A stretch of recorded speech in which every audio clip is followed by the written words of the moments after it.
delighted to welcome three very distinguished speakers, and without further ado, I'll turn to our first speaker, Professor László Csaba of the Central European University and Corvinus University in Budapest.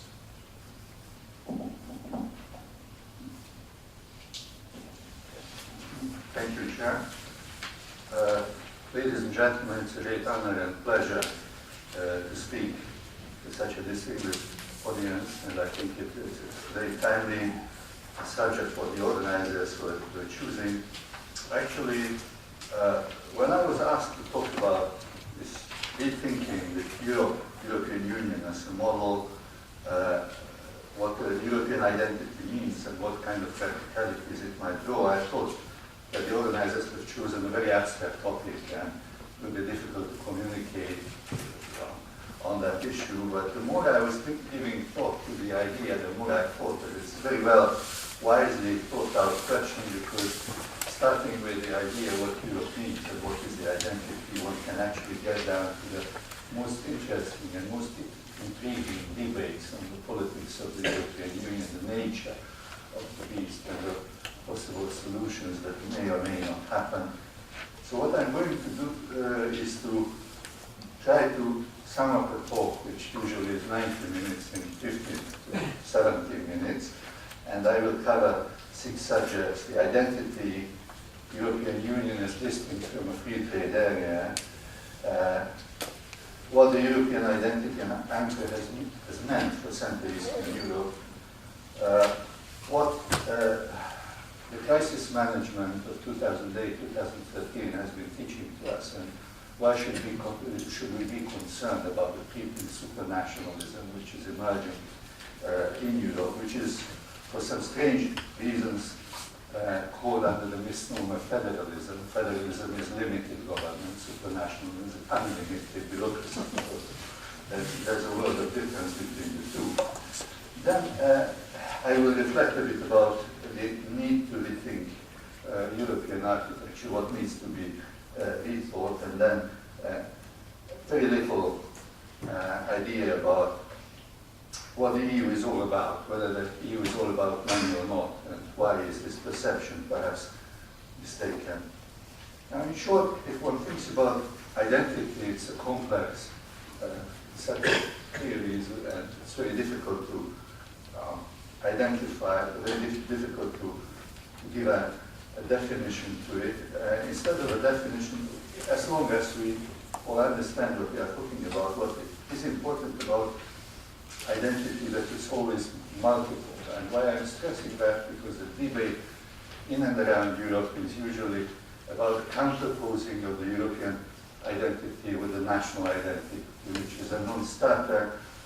Thinking about myself, I have, like all of us, have a number of identities. I can be a Hungarian, a Catholic, a fan of Barcelona, and many other identities without necessarily those being mutually exclusive. It might or might not be supportive, but it is a fact of life that when we talk about identity, we are talking about a number of issues, so identity should be used in plural, identities, and European identity is definitely only one of the many identities. It can be a long excursion into history about the composite states and as opposed to the centralized states, and this has a long history in Europe, and therefore it can be taken for granted, and I just want to underscore that this counterposition of European and national identity seems to be a misleading counterposition.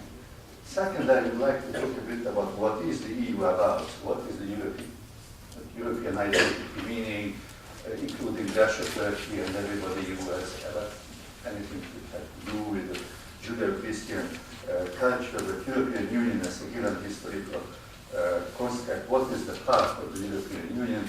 And I would say 99 out of 100 at least British people from the audience would say it's about a free trade zone. And my claim is that it's not about a free trade zone. First, we are not trading enough, especially in the areas where we should. If you just consider that 75% of the GDP of the European Union is generated in the services sector, and we have no free trade in the services sector. The Services Directive has been repeatedly turned down by the European Parliament, and national arrangements limit very heavily the movement of services across the borders. If you think about agriculture, I won't go in that. I mean, what is a free trade zone is a relatively tiny part of economic activity within Europe. But that's not the major issue. The major issue is that the European Union, as it stands today, is something continental. So I mean, I like very much the comment of Dr. Pusek of telling that, I mean, yes, British people go over to Europe, and they also hear it often on the BBC when they're talking, yes, here we have the championship, and Chelsea must visit Europe in order to have a game with another team. And yes, it is true that the European Union as it stands today is a deeply continental project about appeasement, about putting end to wars and all sorts of emotional things which are distant from the British way of thinking. It is deeply ingrained in the idea of Christian democracy, of appeasement, and of creating on normative grounds a new type of European architecture. It's about the European Court of Justice with its rulings, which can be immediately valid with immediate validity in the given countries. It's about the European Parliament, we like it or not, but there is a lot of legislation coming from the European Parliament, which is binding on the countries. It's about Schengen, and you don't experience that, but we on the continent do experience that. We do not have border controls. I mean, the big dreams of the 19th century is a reality. I mean, traveling to Slovenia and want to fill my car, I really have to ask. I mean, the people would speak immediately Hungarian to me, whatever language I would use, they would immediately hear the Hungarian and answer me in Hungarian. The difference is that, I mean, my credit card is debited with euros and not with forints, but otherwise I don't see it across the border. So it's about Schengen, and it's about, yes, it's about the euro. I mean, it's quite interesting. Already a decade ago, Professor Thomas Risser of the Freie Universität Berlin did a study of how people perceive what is Europe. And the bottom line was that Helmut Kohl was right, because since people have lost interest in the big ideas, but they have a strong interest in money, it is the euro, the single currency, which is creating the feeling of being European and the very real feeling of that. Think about the downfall of the government of Iva Radičová, which was about, I mean, the debate about whether or not Slovakia, where average wage by and large is 400 euros, should subsidize the country in order to sustain 14 months pensions where the average wage is 1,400. And the feeling of the Slovak people was that perhaps it shouldn't. So, very nice idea how European identity is fed back to concrete decisions, showing that Slovakia is a real democracy in which somehow the priorities of the people are fed back to the political process when it is about serious matters. And yes, it's about European communication. Perhaps we don't have enough, but we have the Euronews and we have a number of other European, some of them have been mentioned by Dr. Buzek. Now, third point, what is the meaning of this European identity and what was the meaning of the European anchor?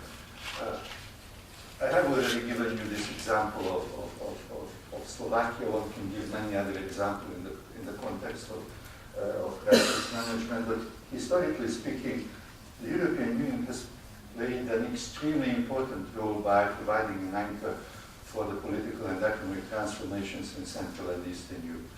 This is not equal to the claim, this is not a Panglossian claim. The European Union is best of all conceivable worlds. Everybody knows about the cucumber regulations, about the cuts of the waitresses, and a number of other things. The scientific definition of what constitutes chocolate, and a number of other things. But that's not the issue. The issue is that it's rather straightforward. And why it is straightforward, the more you look further to the east, the more you look at the transition countries, the 30+ countries together, the more you see the dividing line between those who did have a European perspective against those who did not have a European perspective. Within the European Union, we have a number of problems, Bulgaria, Romania, Greece, whatever.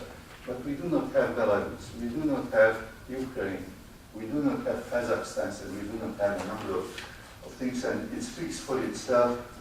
And why we don't have, it's not because our political class would have been so superior morally, qualitatively, professionally, or whatever, but there has been a rallying point on which, at least for 2 decades, 1989 to 2009, there was something to rally around, and that is to be accepted as a good European, as a normal country, as part and parcel of the rules of the game, which are not perfect, but they are definitely better than the homegrown rules of the game. I'll make the comparisons country by country, Poland to Ukraine, or whatever, Lithuania to Belarus, or whatever. That is rather straightforward. Now I'm coming to the crisis management, which is a nice issue, and one can write and talk also a lot about that. And what I am addressing at the moment is that crisis management in 2008 and 2013 has took the European Union to a strange turn. At one moment we have the Lisbon Treaty on the European Union based clearly on intergovernmentalism, limited government, subsidiarity, and what have you. On the other hand, we have a term which has been called by the Wall Street Journal and many other commentators as the most radical U-turn towards federalism, a U-turn of which not even the wildest supporters of federalism would have thought about. In the course of managing the crisis, yes, part-time or voluntary or activity, but a series of improvisations have translated into something very distinct from what we have in the Lisbon Treaty and what we have in the books. And I'm just dashing through the most important items which substantiate this fundamental claim of mine, that namely that we are talking about creeping supranationalism, the rule of bureaucracy over elected audience without accountability, without appropriate checks and balances.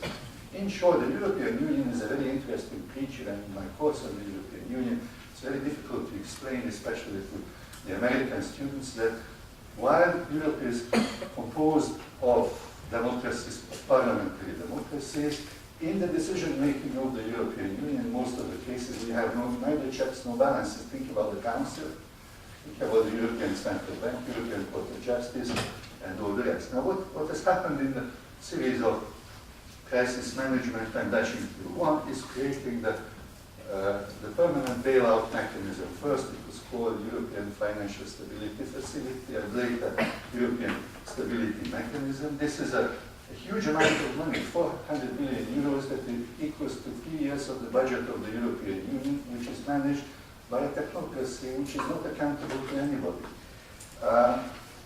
We do have the explanation how it came about, why it came about. The fact of life is that they are not accountable, and that's a bureaucracy which is managing 3 years of a budget. And if you just consider that Mr. Orban and others have spent 6 months discussing a difference of 30 billion euros from October to March until they came to an agreement of the financial guidelines for 2014-2020,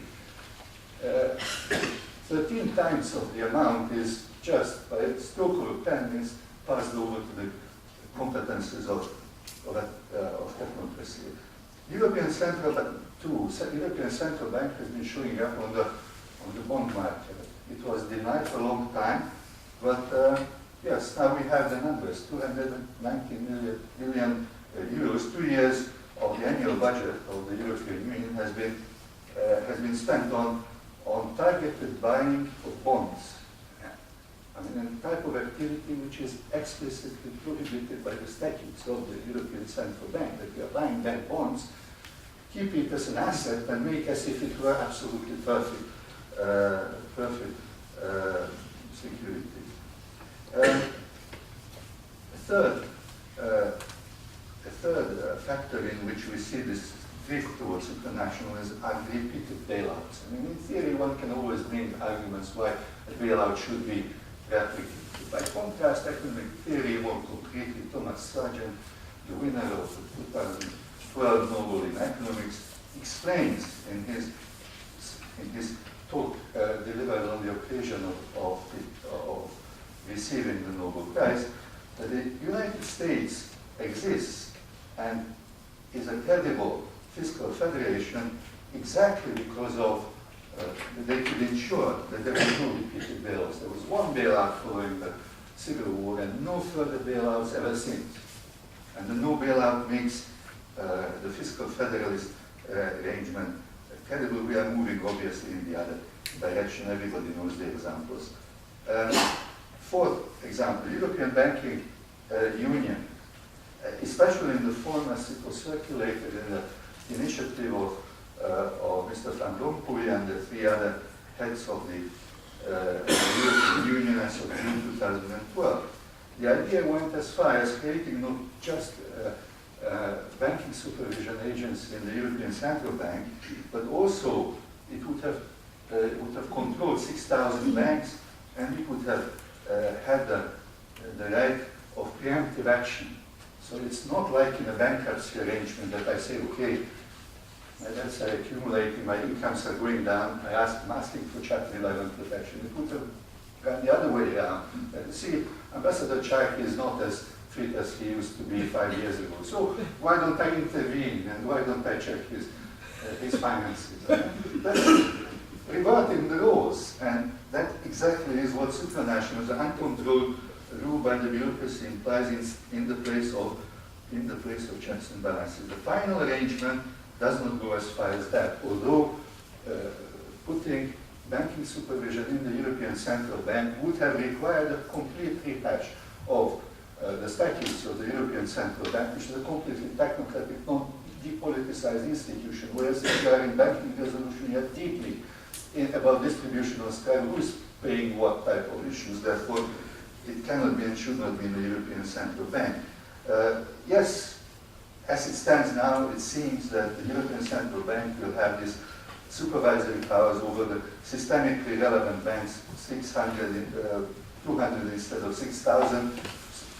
Very nice idea, step away from the Gosplan view of the European Union, and the preemptive powers have always been limited. And finally, the usual answer from people who have been absorbed of creating these regulations, but then we have the European Parliament, which is ensuring democratic controls over everything.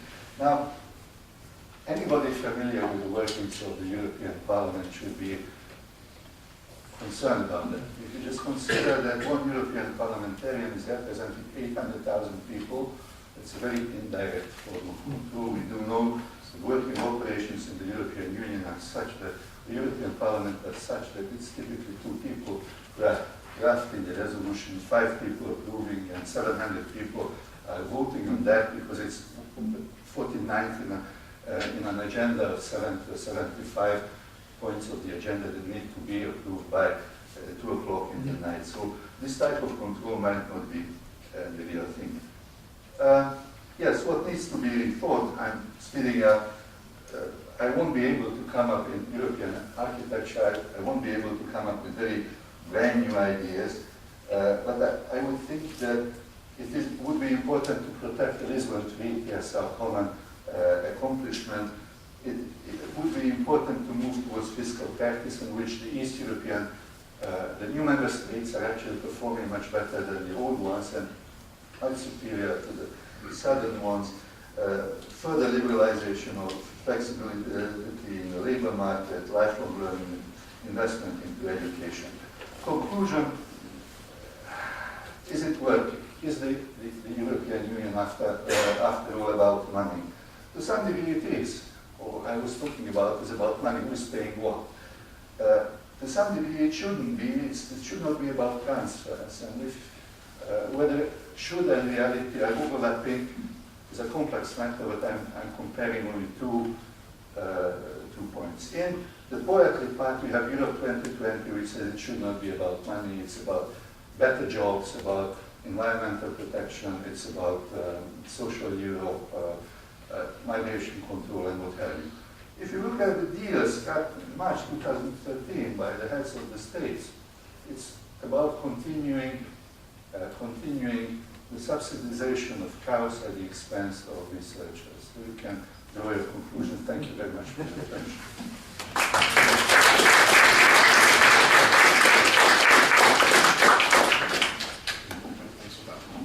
almost perfect time. Turn now to our second speaker, who is Dr. Roderick, who heads the EU programme at the Polish Institute of International Affairs. Thank you, Sean. I'm going to come clean. I'm not a Central European intellectual. I'm from the Isle of Man. I'll do my best.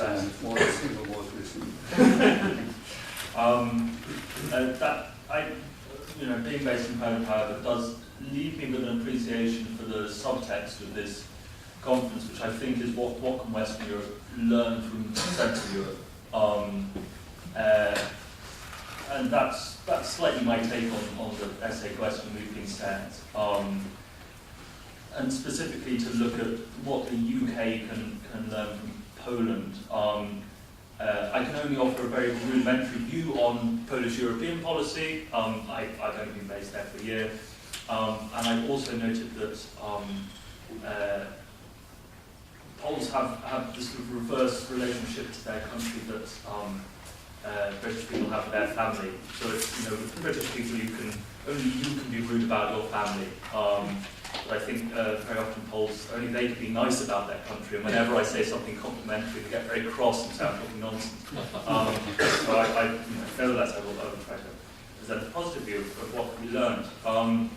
And I think, relations between the two countries within the EU framework are at the moment a little bit fractious for two reasons. First, because I think the British don't see that there's something to learn. And very often I hear from some British diplomatic community in Warsaw a rather old-fashioned view of Poland that, yes, they're our allies on enlargement and economic liberalism, rather than potential partners with a policy of their own. The second parallel, the second source of tension, I think, is that there are parallels between the two countries, in the sense that both are physically, but also politically on the periphery, if we think that the Eurozone is the core, but both have taken very different approaches to that dilemma. So that's the sort of parallel that I want to explore, where these different approaches come from, and how does that impact on a sense of European identity. And specifically, I want to look at the emergence of the European identity in the two countries according to three relationships. Firstly, between the individual and the EU, then the state and the EU, and then the EU and the world. So sort of three legs. Right, I'm getting going now. When did I start, by the way? Because I did about 3 minutes ago. You've got about 15 more minutes. Christ, no, right, I haven't got very far. Individual level. I'll start with a parallel, if I may. Just a decade ago, just on the cusp of enlargement, the EU was promoting its symbols very heavily. And this idea of the EU as a community of values, which had really become very pronounced in the run-up to enlargement. In the UK, the reaction, I think, from the UK Independence Party was to take the European Commission to court on the grounds of false advertising. So the stipulation that you put a European flag on your driving license, they said this is advertising, it has no place on that. And I think that shows the very different views on the EU between being a citizen within a community of values and essentially being a consumer in a large market, between the Polish view and the British view. One looking at the EU as a community of values, one looking at the EU as essentially a brand. And I think there is a relationship between these two impressions of the EU. It's obvious why Poles would look upon the EU as a community of values, but I think that impacts on the way that we British have come to see the European Union. Precisely the emphasis on the EU as a community of values made it, within the British political system, ideologically even more difficult to manage the European question. There's some emphasis on the idea of a European model of democracy or a European social model that was emerging at the time of enlargement. Made it very difficult to manage the problem. And I think this follows a broader trend within the Anglo-Saxon world in the last 10, 15 years. When problems become ideologically difficult to manage. We tend to sort of monetarize them. So we have moved from an idea of politics as mobilizing voters, so moving from an almost military idea of politics, we talk about election campaigns where you go out to mobilize voters, or converting voters, so using sort of religious parallels, having a stump speech which is equivalent to a sermon, to very much an idea of politics as management of problems and of managing taxpayers' assets. And I think there's been a similar shift within the UK, that sort of monetarised relationship to the European Union that emerged with the idea of a community of values in the course of enlargement. That now suddenly we were managing the EU. Since EU citizens aren't taxpayers in this direct sense, it was very much to think of the EU, or to think of EU citizens as consumers, and the EU as offering certain services, certain niche services, to citizens as consumers. So I think the UK has promoted a sort of Appleification of the EU, if you like. We offer a service to mobile elites with Schengen, with free movement rules. And that's reflected in the kind of identity that the EU has been developing, I think, over the past 10 years. I remember participating in Brussels in a debate about what kind of capital the European Union ought to develop. So it was in Brussels, and we were talking about, how do we develop Brussels as a capital and as a source of European identity. And on the one hand, you had Umberto Eco talking very much about developing Brussels as the embodiment of European values, and of this idea of a community of values, as I say, was sort of coming about within the course of enlargement. So, we would have fora for multicultural dialogue, we would have libraries for learning, etc., and exchange. And on the other hand, you had a sort of British contingent that said, no, we need to think of Brussels as a brand. We need to look at the sort of the shapes of the buildings and work out how we can package that into a logo. And if you look at the new Commission logo, you can see who's won that. That's precisely, the new logo has this idea of the building as a symbol and so on. So, on the one hand, community of values, and on the other hand, a brand.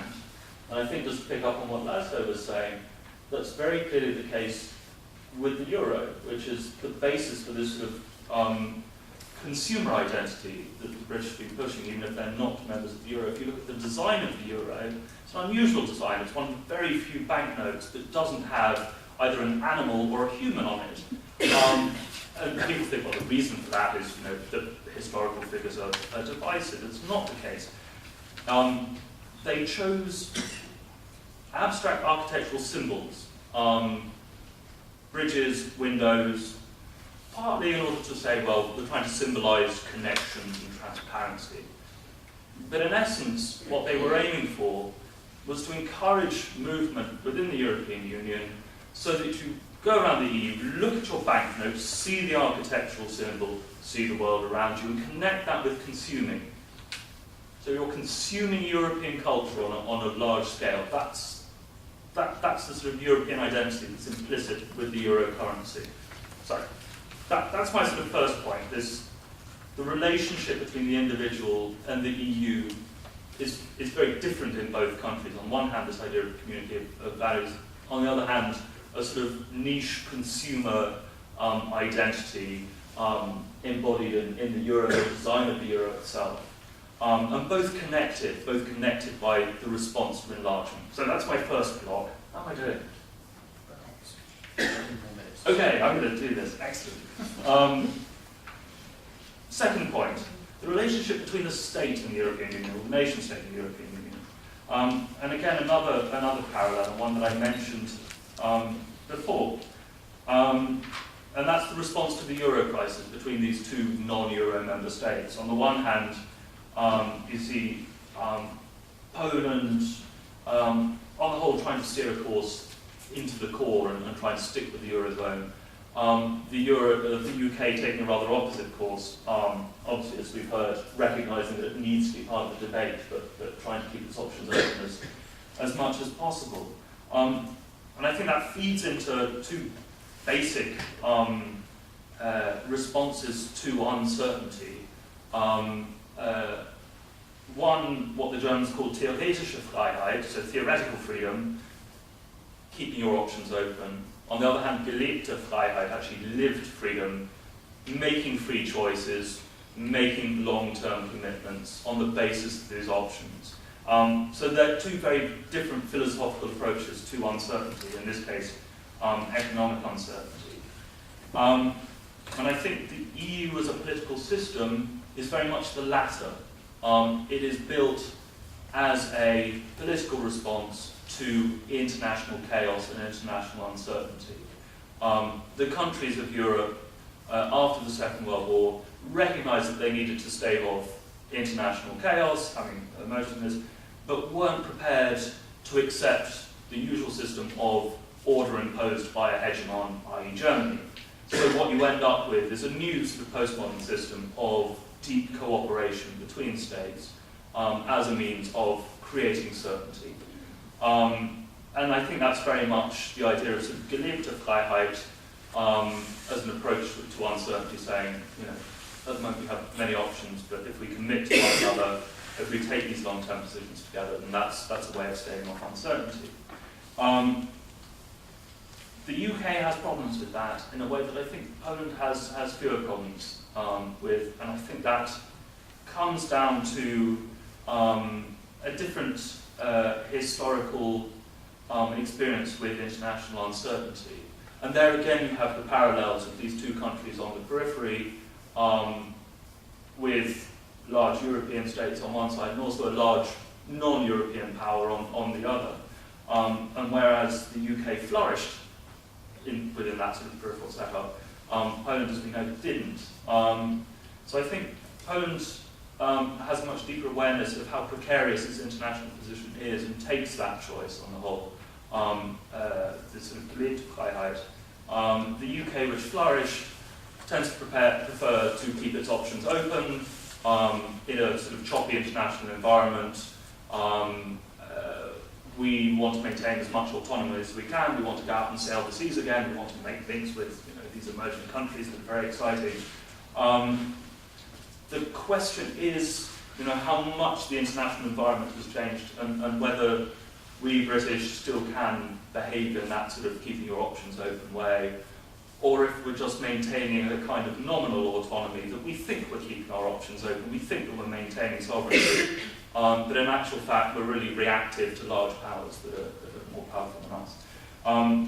But with my 5 minutes ago, that's my second point. There is a different relationship between the nation state and the European Union, precisely because the two countries have a different historical understanding of international uncertainty, and that's really the core of the EU. My last point, a different understanding of the EU's place in the world as the final sort of facet of European identity. And there I think the themes that I've mentioned come together a little bit. And another sort of comparison between the two countries, both Poland and the UK increasingly speak of global Europe. But I think they both mean very different things. So when the British speak of global Europe, really what they mean is that we make the EU into a more competitive market so that we can deal with international pressures. The debate in Warsaw is rather about seeing the European Union emerge as a global power. So there is a distinction between the two. And again, I think that comes down to different experiences of the two countries joining the bloc. For the UK, when it joined, it was joining a large market. For Poland, I think there's a much greater awareness of the European Union as a product and as a tool of international relations. So people in Warsaw talk about the EU as having been through various stages of development as a sort of product of international relations, starting with its foundation as a response to the sort of local effects of bipolarity and the Soviet threat, the need to re-establish cooperative relations between mistrustful West European states through pooled sovereignty, through the internal market, etc. So that sort of internal dimension of European integration is nevertheless seen as foreign policy, as international relations. Then the EU had to stretch to deal with the regional effects at the end of the Cold War, unipolarity, enlargement policy, neighbourhood policy, and then a third stretch with globalization on top of that. So the strengthening of EU trade policy, aid policy, and activities in global institutions. Now the EU is going through a fourth stage and having to deal with multipolarity as Western-led globalization sort of subsides and we have multipolarity. And I think there you have two very different impressions of how the EU ought to react. In London, as I said, it's very much about reforming the internal market, reforming European societies so that we can deal with competition. Essentially a rather passive understanding of the EU. Whereas in Poland it's very much about saying, you know, we need to use the EU as a tool in order to accommodate this sort of fourth step. So the EU once again has to stretch so it deals with these new powers, etc. And I think a lot of the frustration in this country comes from that different understanding, whereas the Poles are having a happy time trying to create this sort of bloc that acts upon others outside the EU. We British spend a lot of time trying to reform other European countries' economic and social models, something that can really only end in frustration. So, these are my parallels. I've maybe got 2 minutes left. It's going to be a long full stop. Okay. Excellent. Anyway, I'm done. I just, to very briefly sum up, I think on these sort of 3 core relationships that go into identity building, the relationship between the individual and the EU, the relationship between the state, nation state and the EU, and also an idea of how the EU fits into the world. You've got 3 very different approaches, and despite the parallels between the 2 countries, these 2 very different approaches have emerged. And I underline the subtext in the conference that I think we in Western Europe and on the other hand can learn a thing or 2 from Poland.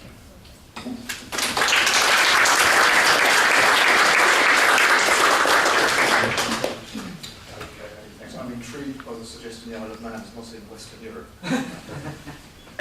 Was 52nd. Not in the EU, is it? No, EU integration sort of happened outside my window. I can see it across the sea. Okay.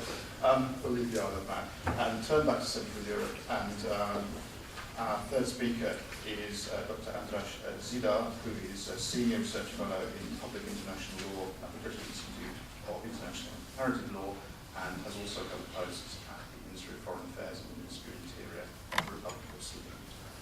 Thank you. My starting premise is going to be a reversal of a reversal.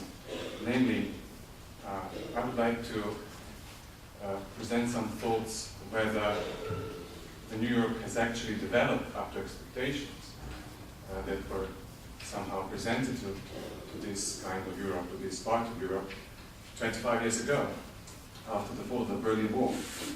And my premise is that actually this is not the case. This is quite a pessimistic premise, but I'll try to develop my thoughts later on. I think that nowadays we are facing serious problems when it comes to the rule of law and constitutional functioning of post-communist societies.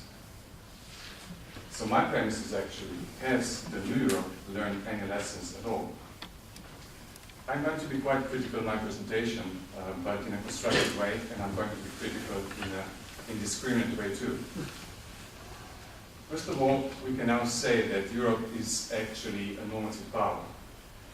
What does that mean? That means that the European Union is functioning along the values such as democracy, human rights, justice, solidarity, and so on. And in international relations theory, the normative power Europe is defined as an entity different to pre-existing political forms, and this predisposes it to act in a normative way. Reliance on norms has been the motor behind the geopolitical growth of the project of the integrated Europe. And this happened mainly because of the influence of the European Court of Justice, that's the EU framework, and the European Court of Human Rights, that's the Council of Europe framework. So after the fall of the Berlin Wall, it seemed that the New Europe has been on the right track. We were doing quite well, but somehow, 25 years ago, it doesn't seem that we have learned a lot of lessons along the way. And I'd say that crisis is not only economic. Primarily the crisis we're facing now in the New Europe is political, social, normative. So the question is, where are we going to go? And are we respecting the kind by the values and norms? And I would like to analyze briefly 3 country-specific situations. The first one is my own country, Slovenia. Slovenia witnessed a very engaged work of the Commission for the Prevention of Corruption. And at the beginning of this year, the Commission for the Prevention of Corruption has issued strong reports in which they found that prime political figures actually presented or were doing their business in a way which presents corruption risks. And that pertained to the former Prime Minister Janša as well as to the president of the largest parliamentary party, Zoran Janković, was also mayor of the capital. What was interesting was that reaction from the political establishment was fierce, and actually they didn't step down. The Commission unfortunately doesn't have a lot of prerogatives.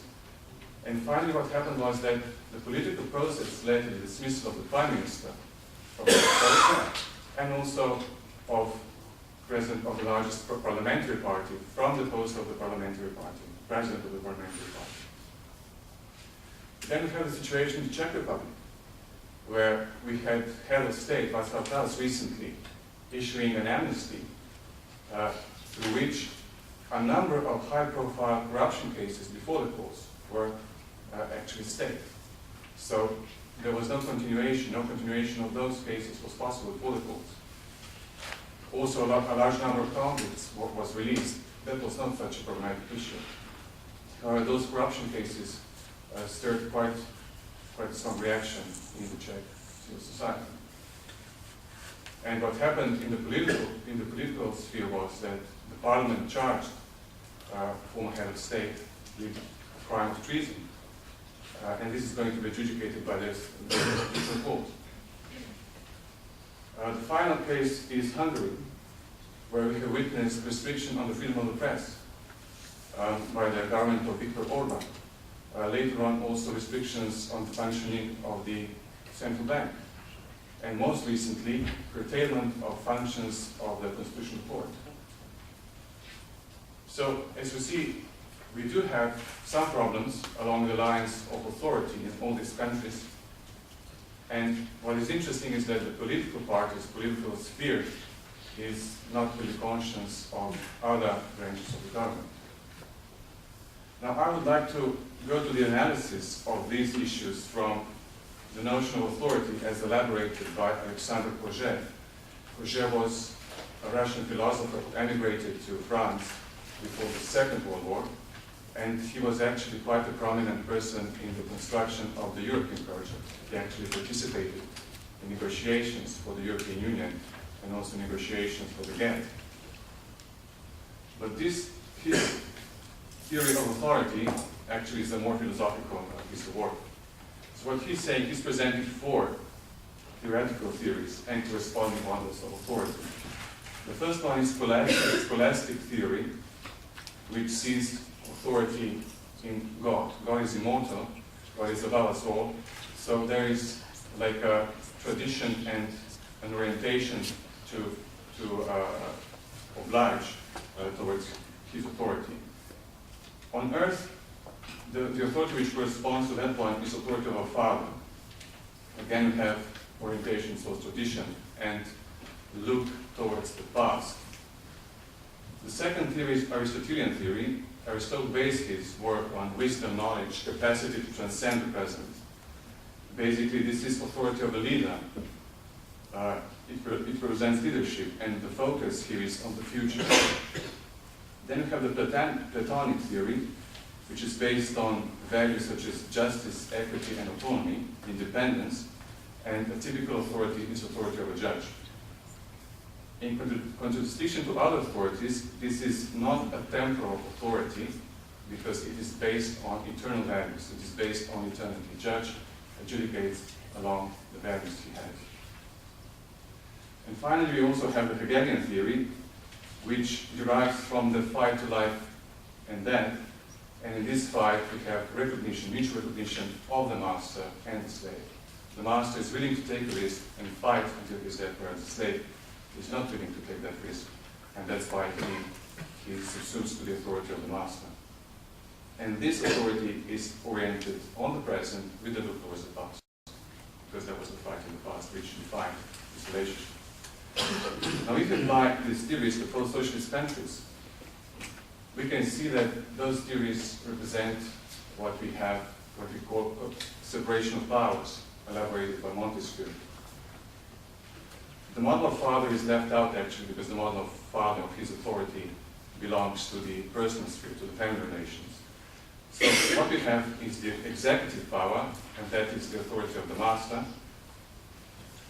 Here we have a look towards, he's focused on the present with a look towards the past.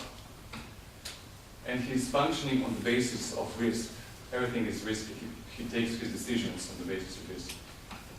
And those decisions are not oftentimes the wisest ones. But he's able to decide. Then we have the legislative power, which is the authority of the leader, because the legislative power projects things to the future, and it is a task of the legislative power to connect the present and the future. And finally, we also have the judicial power, which is authority of a judge. As I said before, here there is no temporal dimension, there is an eternal dimension because he functions on the basis of values such as impartiality, disinterest, and objectivity.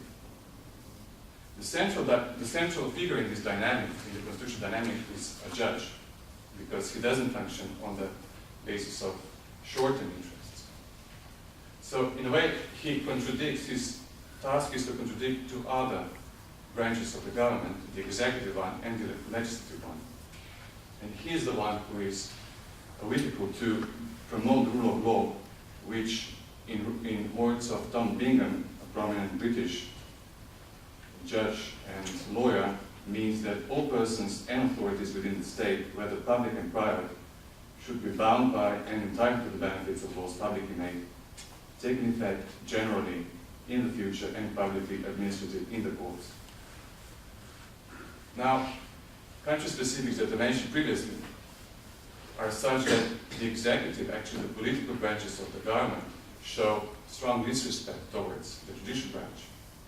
And when I mean judicial branch, this is not only the judiciary, but also control mechanisms such as Commission for the Prevention of Corruption, the Office of the Ombudsman, the Central Bank, and so on. The functioning of political organs in all these countries seems to be without substance, and that responds to what Dr. Husek said in the introductory session. They lack a vision, they are oriented towards the past, they don't have a lot of thoughts for the future, they're concentrated more on assessment of risk, they're actually based on evaluating the risk. It seems like they are going through the period of re-evaluating the period of socialism time and again. So we're coming back to the past, not actually going forward to the future. That's why reaction of the political branches of government in post-socialist countries, in many post-socialist countries, represent the authority of the master. What this also means is that there are no shared values in post-socialist countries. And the state we have, state of affairs we have, represents an enemy. Enemy is a notion developed by Durkheim, a French sociologist, and later on elaborated by Robert Merton, a famous American sociologist. And we can define it as a breakdown in the cultural structure occurring particularly when there is an acute disjunction between the cultural norms and goals, and the socially structured capacities of members of the group to act in accordance with them. This is not normlessness, because what happens is that the society disintegrates on a variety of power centers which are clustered according to their values. But this process then goes on, and finally we can witness a wholesale disintegration of the society and finding the state of nature as developed by Hobbes. So what we have to do in post-socialist countries, at least in a number of them, who are facing crisis, is to pave the way forward, to find new progressive values. How does this happen? In my opinion, the authority of a judge is the one that is the most indicative in this sense. And when I say the authority of a judge, I mean not only the judiciary, but also authority of the control mechanisms. Why? Because they function on the basis of values. Their mode of operation is axiological. They're not concerned with short-term interests. Their working is based on values enshrined in the Constitution. And since the political branches of the government are not functioning properly, they have to take over the moral leadership and to somehow identify progressive values and proclaim them, which would lead to a simulation of those values in the civil society. This can also represent a coalescence of norms as put forward by the judiciary, and also progressive values that are developing in the civil society in those countries, which are not still institutionalized. So my conclusion actually is that it should be the judiciary and the courts and the control mechanisms who should function as moral leadership and represent or stimulate a compliance pool in the society in those countries. And only on this basis can countries of post-socialist countries actually become members of the normative Europe, which is actually a project based on traditions of democracy and values that started after the Second World War. Thank you.